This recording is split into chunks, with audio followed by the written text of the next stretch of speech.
Friends good morning. ಹಾಗೆ ಇವರ ನೋಡ್ರಿ ನಮ್ಮ ನರಗುಂದವ್ರು ಪಾಪ ಬಸ್ ಬಿಟ್ಟು ರಿಕ್ಷಾದಾಗ ಹೋಗುವಂಥ ಪರಿಸ್ಥಿತಿ ಬಂದೈತೆ. ಇಲ್ಲಿಂದ 55 ರೂಪಾಯಿ ಕೊಟ್ಟು ಹೊಂಟಾರೆ. ಹೇಳ್ರಿ ಸರ್, ಕರೆಕ್ಟ್ ಐತಲ್ರಿ? ಹೌದ್ರಿ ಹೌದ್ರಿ. ಎಲ್ಲ ಸಮಸ್ಯೆ ಆಗಿದ್ದು ಹೇಳ್ರಿ. ದೊಡ್ಡ ಸಮಸ್ಯೆ ಹೇಳ್ರಿ. ಏನ ನಡ್ಕೊಂತ ಹೋಗುದು ಬರೋದು ಇದು ಮಧ್ಯಪ್ರದೇಶ ಅಂದ್ರೆ ಅನಾಹುತ ಹೇಳ್ರಿ ಹೇಳ್ರಿ ಅಂತ ಇದು ಐತ್ರಿ. ಹಾಂ, ನಾವು ಏನ ರಗಡ್ ದೇವಸ್ಥಾನ ಅಡ್ಡಾಡ್ತೇವ್ರಿ. ಇಂಥ ದೇವಸ್ಥಾನ ನಾವು ಹಿಂಗ ಮಾಡುವಾರ ನೋಡಿಲ್ಲ. ನೋಡಿ ಸರ್, ಈ ಥರ ಪರಿಸ್ಥಿತಿ ಆಗೈತಿ. ಏನು ಮಾಡೋದು? ಏಜೆಂಟ್ ಮ್ಯಾನರ್ರಿ ಅಡ್ಡಾಡ್ಕೊಂತ ಹೋಗೋದು ಬರೋದು.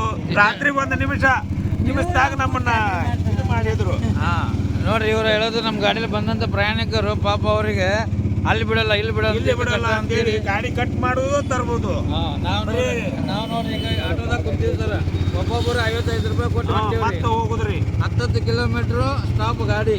ಅದಕ್ಕೆ ದಯಮಾಡಿ ಯಾರು ಬರೋರು ಇದ್ರೆ 10 ತಾರೀಕಿನಾಗ ಬರ್ರಿ ದಯವಿಟ್ಟು. 10ನೇ ತಾರೀಕಿನ ನಂತರ ಬರ್ರಿ. ಯಾರು ತೊಂದರೆ ಮಾಡ್ಕೋಬರ್ರಿ. ಇಲ್ಲಿ ಬಂದ್ರೆ ಭಾಳ ಸಮಸ್ಯೆ ಐತಿ, ದೊಡ್ಡ ಸಮಸ್ಯೆ ಐತ್ರಿ.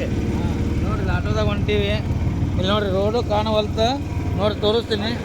ನೋಡ್ರಿ ಏನು ಕಾಣಂಗಿಲ್ಲ. ಈ ಪರಿಸ್ಥಿತಿ ಆಗೈತಿ. ಆಟೋದಾಗ ಹೊಂಟೀವಿ. ಇಲ್ಲಿ ನೋಡ್ರಿ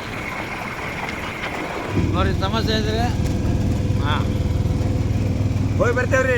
ಹಾ. ದರ್ಶನ ಮಾಡ್ಕೊಂಡ್ ಬರ್ತೇವೆ ತಕ್ಷಣ. ಹಾಂ, ಕೇಳಿದ್ರಲ್ಲ ನಮ್ಮ ಪ್ರಯಾಣಿಕರ ಪರಿಸ್ಥಿತಿ ಈ ಥರ ಆಗೈತೆ. ತಾವು ಬರೋರು ನೋಡ್ಕೊಂಡು ಹುಷಾರಾಗಿ ಬರಬೇಕು. ಓಕೆ ಸರ್, ನಮಸ್ಕಾರ. ಶರಣ ಮತ್ತೆ ಸಿಗ್ತೀನಿ ಸರ್, ನೆಕ್ಸ್ಟ್ ವಿಡಿಯೋದಲ್ಲಿ ಅಪ್ಡೇಟ್ ಮಾಡ್ತೇನೆ. ಬಾಯ್ ಸರ್, ನಮಸ್ಕಾರ ಮಾಡ್ರಿ ಸರ್. ಹಾಂ ಹಾಂ ನಮಸ್ಕಾರ ರೀ. ನಮಸ್ಕಾರ. ಹಾಂ ಹಾಂ ಓಕೆ.